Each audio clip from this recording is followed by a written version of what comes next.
So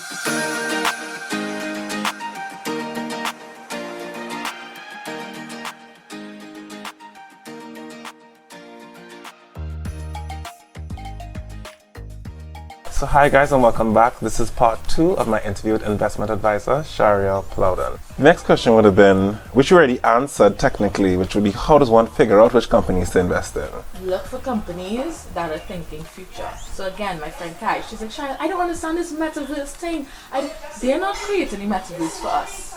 Like, they are done with millennials, right? They have given us all these social media. They have given us the tools that we were interested in. They are done with us. They are now looking for the generation under us. My younger brother. My brother has no desire to go out the house. My mother's like, come Princess Town with me.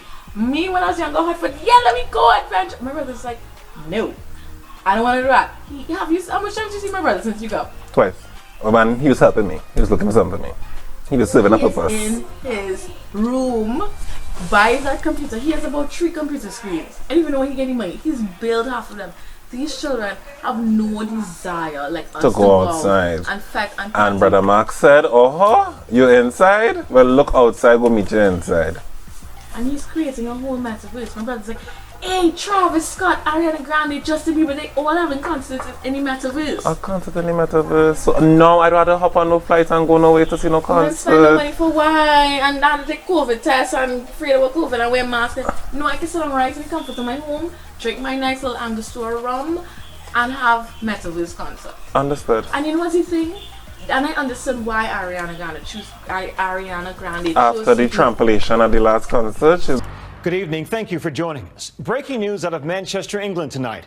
A deadly blast outside of an Ariana Grande concert, killing at least 22, injuring at least 59. Do you know that I was literally there, not at the concert, but my university was so close. I was hearing the screams. I was hearing her sing.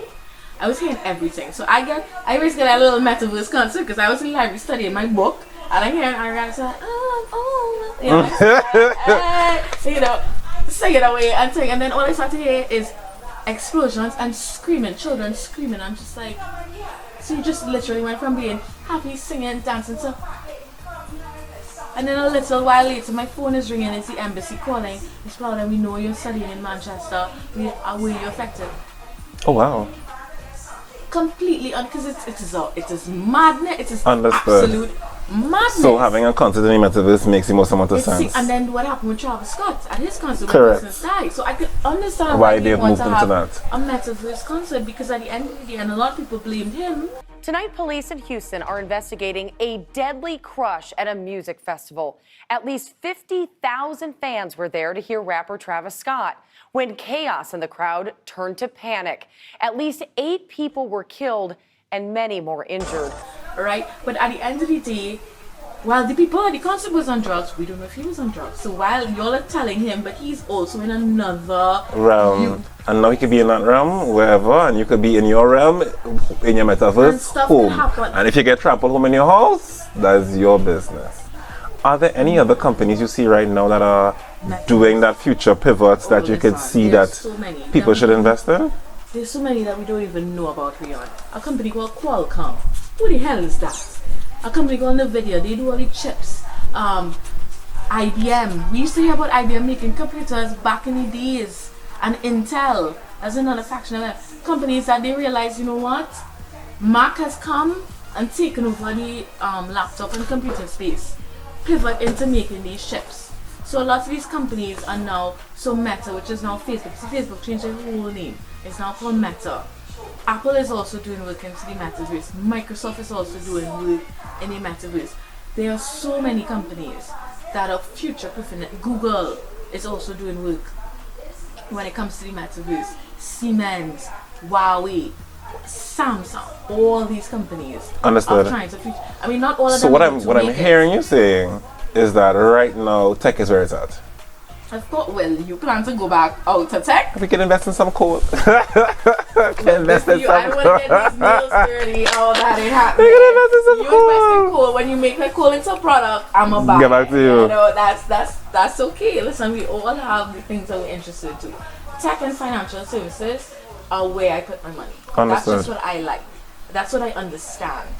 At another point in time, if you come back on the channel, which I hope you do, I would love for us to have a conversation about NFTs and crypto and all of that, because that's another confusing. Listen, and it's happening, eh? Yeah. Anya Youngchi has launched her collection in the metaverse. What? Called Wildflower. And she also was invited to the New York Fashion Week in the metaverse. So she didn't get invited to the New York because she in the flesh. But she's there. Big up, girl. Like, I'm her biggest fan, by the way. Just fun talk about me. God, I have to introduce like, her. I'm her hugest fan. On the show so she could talk about her method. Like, you know her? Make it happen. Listen to me. Like, you didn't understand. Absolutely. Like, my friends who are watching, like, they like some fun facts. Let me tell you something about me. When Anya was on Project Runway, please note I'm a black man and my hair does what black hair does. I shaved a side of my head. And I called it the mania.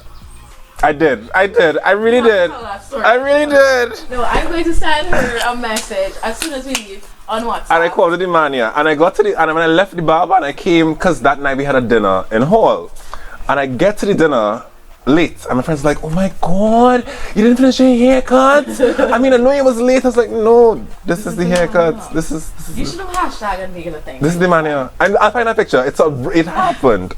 Not my best moment in hindsight, but I was the biggest fan. Still am. We're going to make it happen because she launched her collection very recently. But I just listen, life should have made it because we could have gone to the launch, but don't worry. There's also two Nicholas Huggins. I'm like just shameless plugging all of them. He just did his t-shirts. Well, he did. I don't know about the t-shirts, but he did QRC. Well, he did the Magnificent 7. Okay. It's been around the Savannah. So Nicholas Huggins just launched his NFT, and it's now available for auction on OpenSea. And he did it of the Magnificent 7 around the Savannah. And the one that he has on auction right now is the QRC building, Queens Royal College building. And he did it on a QRC boy in his t-shirt with his head as the QRC building. And let me tell you, listen, the NFTs, now it's a world that I am still also familiarizing myself, but it's like owning digital art. You know, and for persons, so like for example, here we've seen all these different boutiques and stuff, but to transport these things is so difficult.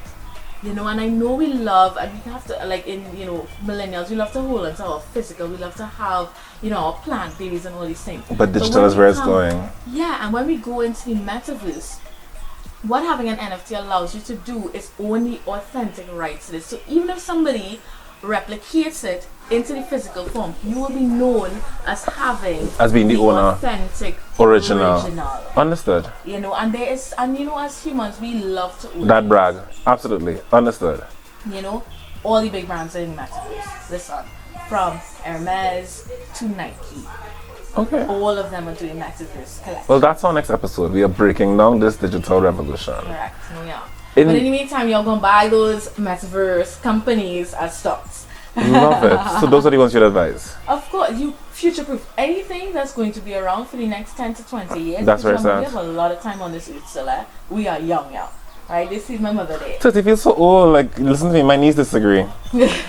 If I own a company and I wanted to, and I wanted to sell my stocks or my shares, how do I do that? Okay, so before we even get to let's say, you know, Reese is becoming a company. Yeah, and so before we even get to that, right?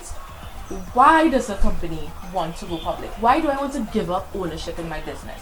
So remember, we talked about bonds. Instead of going and take a commercial loan, you go out to investors and you get to offer it at a cheaper, well, not a cheaper, but a lower interest rate.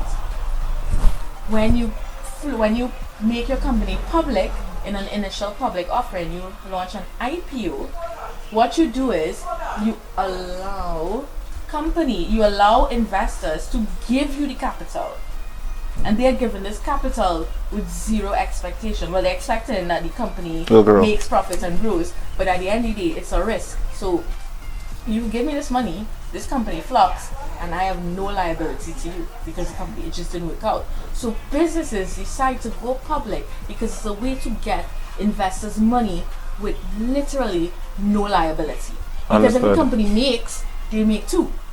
So it's literally like the greatest thing ever created, because I could put out, I mean, yeah, your reputation and stuff will be at stake, but at the end of the day, you develop Reesties, you decide, here's what I'm going to float stocks, and this is a very simple, of course, you know, you have to go to a evaluator, you have to go to the SC, you have to get approval, so nobody, no mom and pop shop could just like, come and buy some stocks. The SC is going to come and knock on your door and be like, understood. Sir. It do work so. Exactly, because you see the risk involved, because you can literally take people's money and invent Anna.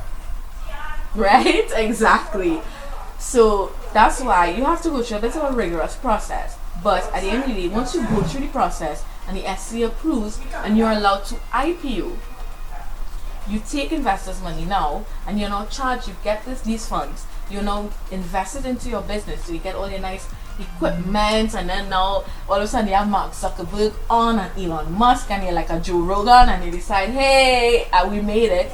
You now invest, and this company is now bringing in a return for yourself and your investors. Understood. That's how they go public. But there is a bit of a process. Understood. Anybody that is interested, if you're listening and you have a business, the government of Trinidad and Tobago in the last budget has made it so easy for tech companies especially.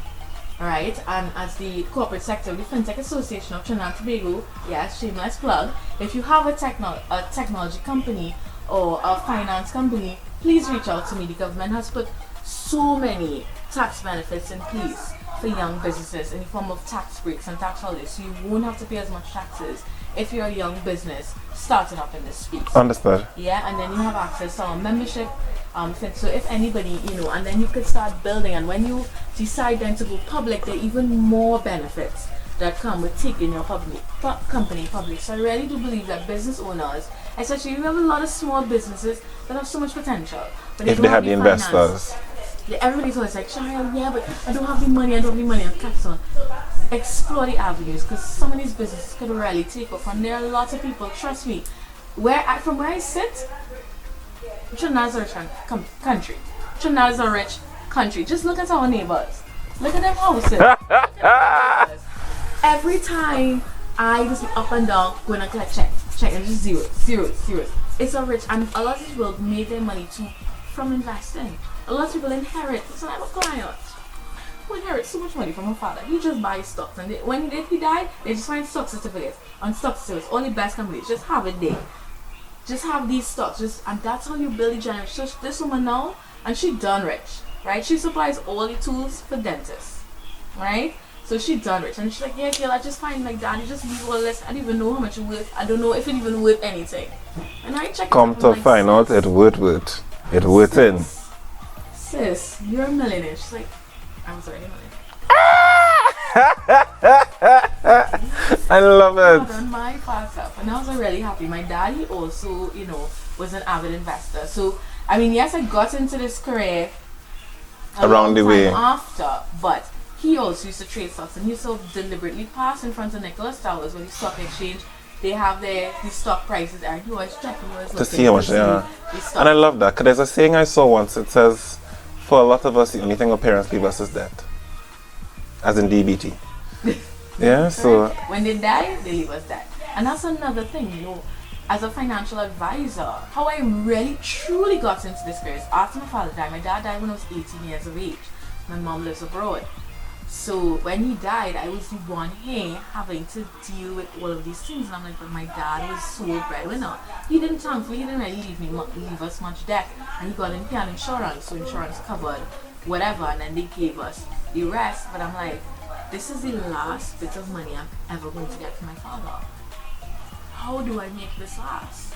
And that's where I truly started. I got a summer internship at JMMB, working on an IPO, so National Gas Company, they went public, and that's how I realized, so wait now, I could put this money here, and it could just grow and multiply. I mean, I saw the stock go up to $30, it went back down, because oil is very volatile, right? But now oil back up, the stock went out to $14, now it's at $20-something, and they pay a really attractive dividend. So I was like, and that's what I did. I started to invest daddy's money, so that daddy's money will always be in the family. So your father's still mining here? still minding my daddy, still, and he's still taking your money too, mommy too, because he for everybody. Still taking care of brother. I love brother, that. Listen, and people always say, I know generational wealth, so that everybody throws it around every time about generational wealth. But it's less about talking about it and actually doing it. The littlest of things. The other day I was passing by Trinity Mall and I saw HB Legacy, and somebody's like, I really didn't hear that Helen Bagwan left this legacy building. She don't leave Bagwan things. If the hardware was not enough, she now have a legacy building in Trinity with her name on it. And I was like, that people just talk about it, and some people actually do it. Some people will be like, the hardware is enough. No. Why are we stopping there? Let's leave this multi-purpose building in Prime Trinity. Close to the golf course, close to the mall, close to where the TJ and the Starbucks is. So my children's children will be fine. Correct. So generations down the line, everybody know about Auntie Helen, or Granny Helen, or Tanty Helen. Because that's how we got this. Correct. Yeah. Because at the end of the day, she probably thinking, all this metaverse, we may not even need a hardware. Because if the metaverse really take off, how much of the what is we building? World, correct. A computer. How much of the physical world is going to exist? We do not. The reality is we do not know. And with 3D printing, you can 3D print a house, right? We haven't started doing it here yet. But I actually was looking at it during the pandemic of bringing up, you can 3D print a house, so you may not need, you'll still need some hardware materials. But not as much as before. Understood. So that's why you have to diversify, because having it in one basket could always, yeah. Understood. Exactly, and that's what Helen saw in her infinite wisdom. She realized, what? I am too certain that hardware won't be around. And I am too certain that somebody in the lineage will want to continue on hardware. I can't just assume that they're going to want to be in the hardware business. Understood. So let's leave a multi-purpose building, and I'm sure the building is probably teched out. If somebody down the line wants to be a programmer or coder, they have a space. They have a whole multi-purpose building. And that is what you call real generational wealth. Things that you leave that could stand the test of time. Understood. So listen, as I say, this I love it. Earlier you were talking about Netflix and Disney and all these American companies. How does one living in Trinidad and Tobago get to invest in the US market? Right, so I would have mentioned a company earlier called Interactive Brokers. And for those who are interested in doing it on their own, this is a skill that they want to build and they don't want to go through a financial advisor like myself, you can directly sign up with Interactive Brokers and open a brokerage account. You just need your 2 forms of ID, your proof of address, and your proof of income. Alright, and you just upload it, you fill out the KYC, all the know your customer information, so like your name, your address, and they might ask you if you have committed any felony. They will ask you about tax, and you just put that you're a citizen of Trinidad and Tobago, so that you won't, and they will know what that means. Alright, essentially. When you create, so you just go to www.interactivebrokers.com, or you can just Google Interactive Brokers. Very simple, easy. It will probably take you 15 minutes at best. And you need to have a US bank account, however, because you need to, of course, send US dollars to Interactive Brokers, or any actually major hard currency. So if you have pounds, if you have yen, if you have, I was going to say ruble, but no, not anymore. Canadian. Any hard major currency, so of course TT dollars, Jamaican dollars, EC not accepted, right?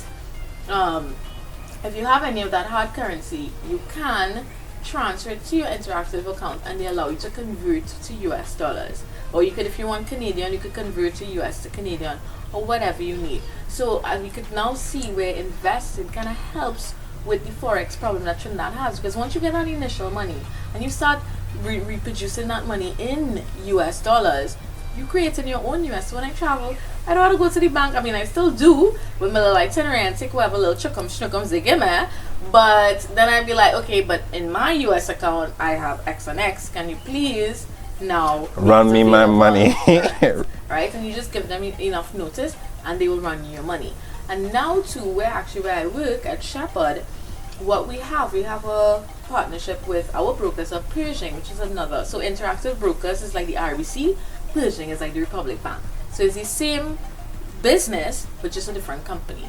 But we have with our Pershing account, Pershing is owned by Bank of New York Mellon, BNY Mellon, in New York, they actually give our clients a card that you can now use to travel. So the bank telling you, here's what, even if with your own money in your account, here's what, we still can't give you that amount. You will now have access to this card that can be used anywhere in the world, and you can go to the ATMs and you can take out your US dollars, or you could swipe for your US. So you're not limited to the credit card balance that, you know, where you get in here. You're not limited to how much ever US the bank is able to give you.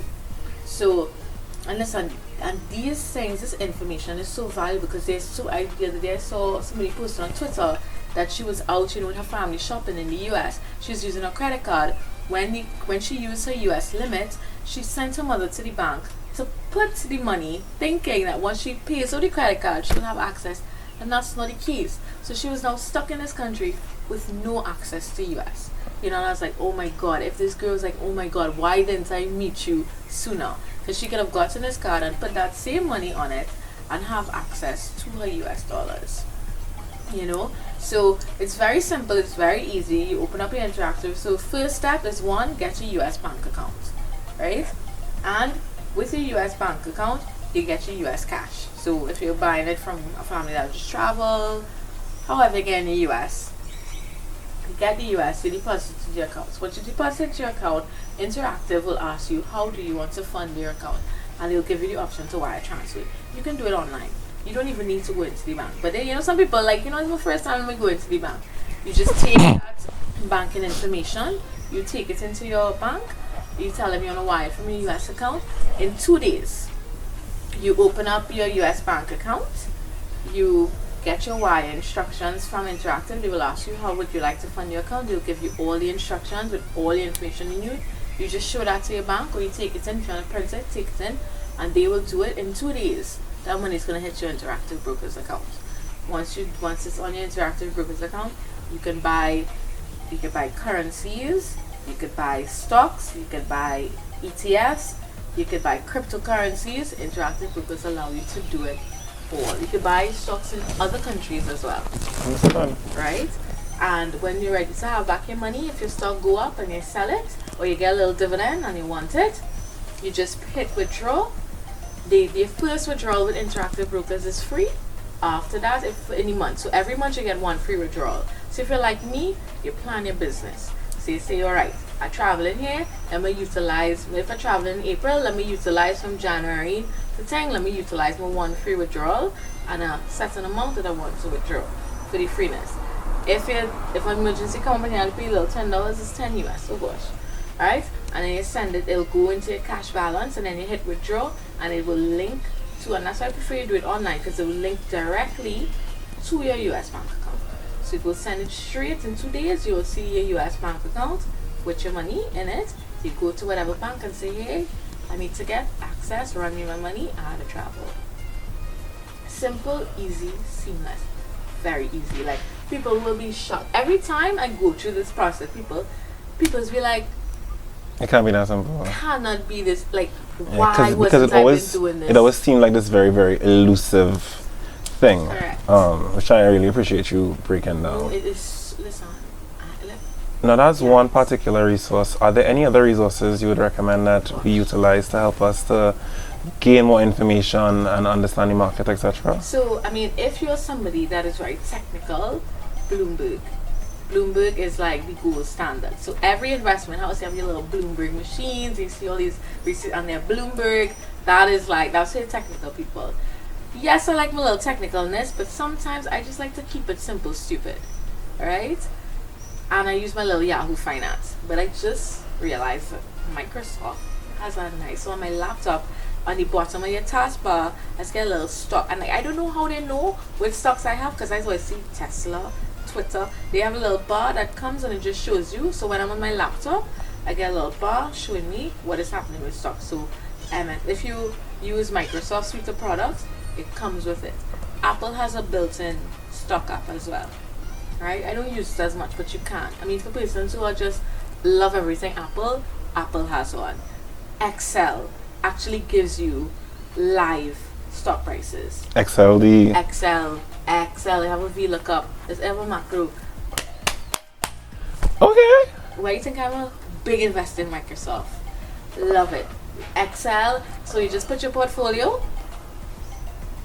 You just go into, well, I can't remember it offhand now, but you know where you have like your different, you can get your currencies, different things. I can't remember what you call it, but under there, but I mean, it's a function that we use all the time, right, on Excel. And if anybody really is interested, I can do a one-on-one tutorial with you. And you just put stock, and you just put the ticker symbol, so AAPL, and the ticker is just simply a short 3 to 5 letter word or phrase that identifies the stock. So it's like a nickname. So like you see, they call me Shari, Chary. My name is really Charielle. So it's like a little sobriquet or a little alias that we go by. So like Voice, his really name is Reon St. Louis, but we call him Voice. That's his ticker. Understood. So Apple is AAPL.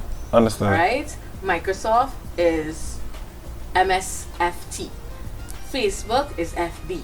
You know, so everybody have their ticker symbol that they use. So you just put in the ticker and the price will automatically generate. So once you put in the ticker, it'll go. Even for ETFs, everything. You just go in. So you can have your whole portfolio there in a nice little Excel, and every day you just open it up so you see what your portfolio doing. Understood. But as well, in your brokerage account, you have it on your phone, it will be there nicely done for you as well. So some people who might be saving up the money and they don't have a brokerage account yet, they might be like, well, these are the stocks I'm going to buy. If you want to track the performance, you could have it in your Excel if you want. But then again, the resources I call Yahoo Finance, Apple stocks, you can also see it there. Hey, listen, the thing so nice and simple, easy to understand.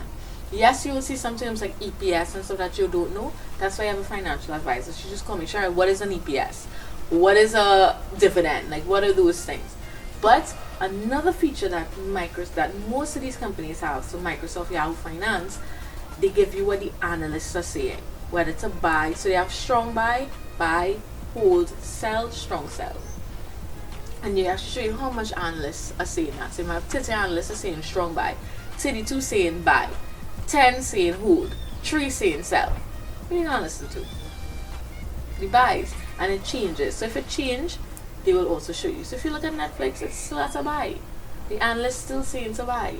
And if the analysts are saying still buy, why are you not buying? We is buying in big. I'm going to Harvard and Columbia. They went to school for this, yeah. And all of this. It's like if I come to you and you tell me, Charielle, you had to take this, and I'm like, why do that for? You went on study the med. It's like you're coming to me for advice. I went on study this. Why are you doing the opposite of what I tell you to do? I went and studied this. What makes you an expert in this thing? Well, you know, we exist in an era of experts, huh? Yeah, well, we have the YouTube and the Google experts, we do. right? We do. Good for you, but I'm just, listen, why am I wasting my time when these people spend their time studying to learn and do their craft? And the other thing I always say too, remember, these are the people advising these guys as well, eh? So Wall Street have two arms. We have the buy side and the sell side. The buy side is where I'm on the sell side, so I deal with the retail persons. So the buy side, they deal with the institutions. So when a company wants to go public, they go to these analysts and say, hey, evaluate my company. When they evaluate these companies and they're saying to buy, there's even a website that shows you what the people in US Parliament, US Congress are buying. Why am I not following what they're doing? They're the ones with the legislation. Understood. There's another website that shows you what all the insiders in the company buying. If the insiders in a company is buying the stock, who is me? why not doing the same? If they believe in it, they're working and they see and they buying. I following them and we following blind. But if they doing, if they put in their money is one of the most emotional things. So if they are parting with their money to do this, it means that they know something that I don't know. If they're selling, they're on the inside. Means that they know something. Nobody does anything to purposely lose Money, agreed. They might do something to purposely get in jail. Or basically, when it comes to money is a very emotional thing. And the fact that there are websites that showing you this information, Use it to your advantage. use it to your advantage. I love it. Charielle, do you have any message you want to leave the viewers with this time? Of course, before you buy the product, buy the stock. Love it. And we will be back. We'll be discussing NFTs, crypto, the metaverse, and we have it on camera. And Charielle says she's linking me with the Anya interview. Yeah, we got it on camera. Charielle, thank you so much. This is amazing. Thank you for coming on. And guys, don't forget to like, subscribe, and hit the bell notification so you don't miss when the next episode drops. And we'll see you back at Charielle sometime soon. Bye.